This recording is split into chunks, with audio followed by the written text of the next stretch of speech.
안녕하십니까. 저는 리딩투자증권에서 투자 전략을 담당하고 있는 곽병렬 애널리스트라고 합니다.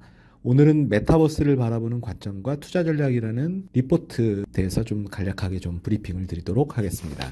먼저 이 페이지를 한번 봐주십시오. 이 페이지를 보시게 되면 메타버스에 대한 이야기들 어떻게 구성이 되어 있고 메타버스 관련되어 있는 기업들의 가치를 어떻게 찾아야 되는지에 대해서 좀 제가 언급을 했습니다. 메타버스는 기본적으로 기술과 콘텐츠, 그리고 아바타, 그리고 가치, 뭐 이런 식으로 이제 구성이 되어 있다라고 제가 정의를 내렸는데요. 사실은 이런 기업들의 기업 가치를 저희들이 관찰함에 있어서 대단히 어려운 부분이 워낙 이 무형자산이 가지고 있는 가치가 크기 때문에 사실은 이 무형자산 가치를 어떻게 평가할 건지, 그리고 이런 기업들 같은 경우는 앞으로 어떻게 보면 시장이 이제 막 성장해 가는 시기이기 때문에 이후에 어떻게 보면 성장의 과실을 어떻게 빨리 가져올 수 있을지, 그러려면 이제 M&A를 한다든지 해야 되겠죠. 그래서 이런 부분들, 그리고 지금 현재 이 메타버스 그 환경 안에서는 사실은 사업 내에서 가상화폐와의 시너지들이 굉장히 또 중요할 수밖에 없습니다. 그래서 이런 부분들을 어떻게 찾을지와 관련되어 있는 부분들을 제가 한번 리포트를 작성했고요. 그 부분을 하나씩 좀 말씀을 드리겠습니다. 그래서 첫 번째 말씀드리려고 하는 부분이 과연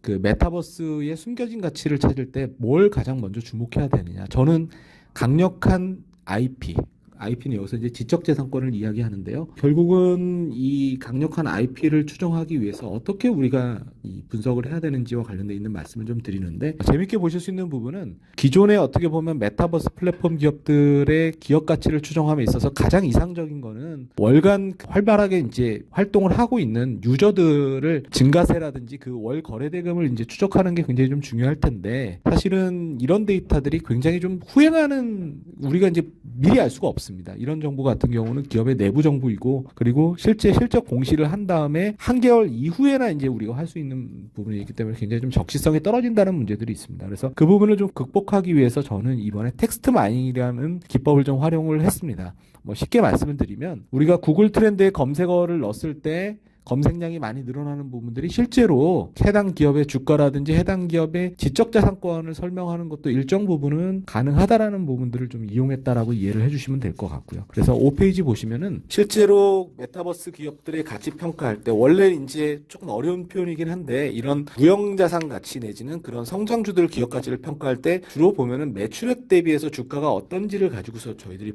보거든요. 그런데 이것만 봤을 때 과연 메타버스 기업의 가치 평가에 충분하냐. 여기에다가 저희는 어떤 걸 더 집어넣냐면 요 PSR에다가 이제 구글 트렌드의 연감 증감률을 나눈 값을 넣습니다. 이거를 제가 PSG라는 이름으로 좀 명명을 했는데요. 결국은 이제 어떤 걸 의미하는 거냐. 기본적으로는 내년에 만약에 예상 매출액 대비 지금 현재 주가 수준이 결국은 IP 가치의 증분으로 해서 나눠준다는 얘기는, 만약에 IP 가치의 증분이 굉장히 좀 크다라고 보면 분모값이 커지니까 당연히 PSG가 낮아지는 효과가 있을 겁니다. 그렇다고 보면 지금 굉장히 좀 비싼 것처럼 보이는 기업들 같은 경우도 이 기업들 같은 경우 IP 가치가 굉장히 늘어났기 때문에 그 부분을 좀 반영을 시켜줘야 된다라는 쪽으로 이해를 하실 수가 있는 부분이 될 것 같고요. 그렇게 평가했던 결과물이 이제 6페이지에 나와 있습니다. 그 PSG를 가지고서 멀티플을 다시 재계산을 해봤을 때 매력적인 기업들을 봤더니 위메이드랑 네이버 같은 경우가 상대적으로 낮은 PSG죠. PSG 수차가 나오는 걸로 보여지는데, 그렇게 되면은 사실은 IP 가치가 늘어난 것까지 만약에 포함하게 되면은 지금 현재 비싸다라는 것들이 어느 정도 상쇄가 된다라고 이해를 할 수가 있을 것 같습니다. 그래서 첫 번째 제가 말씀드리고자 하는 바는 강력한 IP 가치를 우리가 평가함으로써 메타버스 기업의 가치를 적정하게 평가할 수 있는데, 그런 의미로 봤을 때 네이버라든지 위메이드가 그래도 하나의 대안이 된다라고 보실 수 있을 것 같습니다. 그 다음에 두 번째는 메타버스의 또 히든 밸류를 찾을 때 또 고려를 해야 되는 부분이, 저는 잉여 현금 흐름이라고 생각이 됩니다.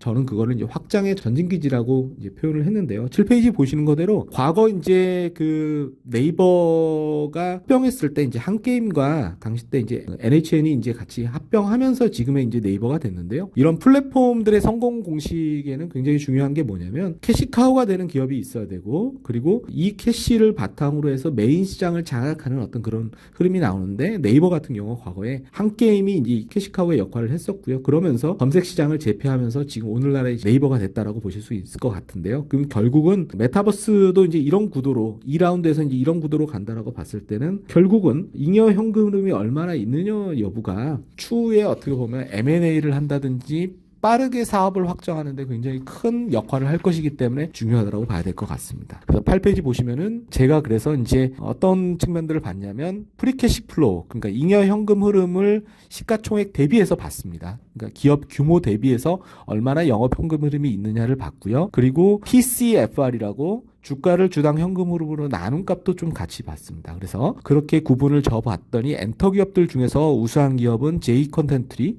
CJENM, 그리고 SM 같은 기업들이 잉여 현금 흐름이 기업 가치 대비해서 지금 현재 기업 규모 대비해서는 양호하다라고 볼 수 있을 것 같고요. 게임 중에서는 NC소프트, 카카오 게임즈, 프랩톤 같은 기업들이 그래도 충분히 현금 창출력이 있는 상황이기 때문에 이런 기업들 같은 경우는 중기적으로만 놓고 봤을 때는 어떻게 보면 메타버스의 다음 라운드에서는 상당히 규모의 경제 효과 내지는 M&A 효과가 극대화될 수 있는 기업이다, 이렇게 설명을 드릴 수 있을 것 같습니다. 그리고 마지막으로 이제 크립토와의 시너지를 말씀을 드리고자 합니다. 이거는 이제 10페이지를 한번 봐주시면요. 지금 현재 메타버스 플랫폼 기업들 뭐 위메이드라든지 다날이라든지 카카오 게임즈를 해당 기업들이 가지고 있는 코인 가치, 그러니까 이 가상화폐의 가치랑 같이 이제 포개져서 보게 되면은 굉장히 높은 상관성을 보이는 것들을 보실 수가 있습니다. 위메이드와 위믹스의 상관계수가 0.9니까 거의 비슷하게 움직이는 거거든요. 다날과 페이코인은 0.7, 카카오 게임즈랑 보라 같은 경우도 0.6이니까 상당히 관계가 굉장히 높다라고 볼 수 있는데, 결국은 크립토의 가격이 메타버스 플랫폼의 가치랑 어느 정도는 같이 간다라는 것들을 우리가 볼 수 있는 부분이기 때문에 여기서 상관성이 높은 기업들 같은 경우는 결국은 이 메타버스의 플랫폼의 가치가 높아지게 되는 것들을 우리가 지켜볼 수 있는 것들이 결국은 크립토의 가격이기 때문에 크립토의 가격이 어느 정도 지지를 받는다는 얘기는 이 기업은 상당 부분 무형자산 가치가 인정을 받는구나라고 우리가 보실 수도 있다, 이렇게도 이해를 해주시면 좋을 것 같습니다. 그래서 저희가 주목하고 있는 메타버스 종목군은 11페이지 끝으로 이제 정리를 드리면, 저희가 첫 번째 말씀드렸던 기준들 중에서 강력한 IP라는 말씀을 드렸는데, 여기 합당하는 부합하는 기업으로는 위메이드, 펄어비스, 하이브, 디어유, 바이브 컴퍼니, 이노뎁 같은 기업이 될 것 같고요. 그 다음에 두 번째 기준, 확장의 전진기지 잉여 현금 흐름이라는 기준에 의해서 그래도 현금 창출 능력이 양호한 기업으로는 카카오 게임즈, 게임빌, 그리고 마지막으로 크립토와의 시너지와 관련돼서는 다날과 FSN, 이 두 가지 기업이 될 것 같습니다. 더 자세한 요 개별 기업에 대한 사항들은 12페이지부터 언급되어 있으니까 그 부분을 한번 읽어보시고 참고해 보시면 도움이 되실 것 같습니다. 경청해 주셔서 감사합니다.